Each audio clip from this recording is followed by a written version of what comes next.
الف راته جوړیږي ځان ته عین مې جوړوي الف راته جوړیږي ځان ته عین مې جوړوي یزید دی که شیمر دی خو حسین مې جوړوي په زور زبردستی مې د بیعت دپاره بیایي په زور زبردستی مې د بیعت دپاره بیایي دا سر به مې پرې شوی وي چې ذهن مې جوړوي ډېرو ګرانو ملګرو خپرونه د پښتو ادبي ملاقاتونه کوربه ذکرم الله امید او میلمه در سره د پښتون ادبي کاروان بځای کلي ضلع ټانک سره تعلق لري انور کوټګلان صاحب چې ډېر د زړه پورې لیک کوي او تر اوسه پورې وخت په وخت باندې موږ د دې غزلونه خوند اخیستی ده خو نن را سره بیا ناسته او تاسو ته خپله د خوند رنګ خپرونه ځینې ریکارډ کوو او خوند به ځینې اخلو نو راځئ ملګرو چې له انور کوټګلان صاحب نه ښکلي ښکلي کلامونه واورو او خوند ځینې پورته کړو امید صاحب شکریه چې د خبره ومنله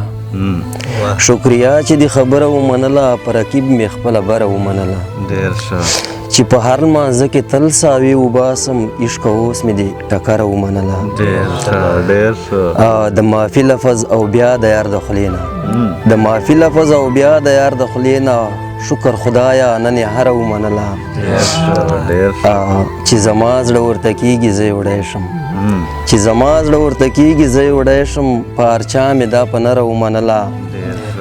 کوټګلان کلی واقع په تا رنګین دی یاره اوس مې د انوره ومنله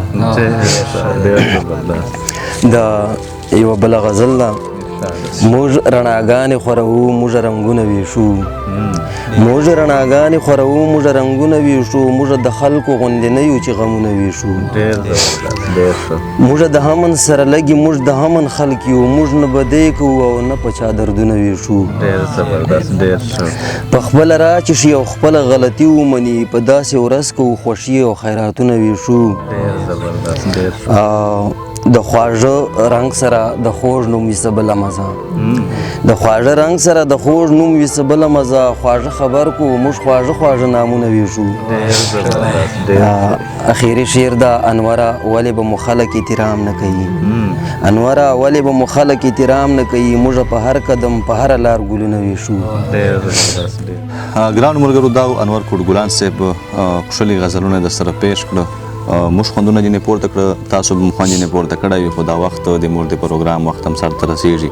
او په راتلونکو نورو پروګرامونو کښې به بیا سره یو جته کېږو موږ ټولو ملګرو ته راکړه اجازت دی لوی الله په امان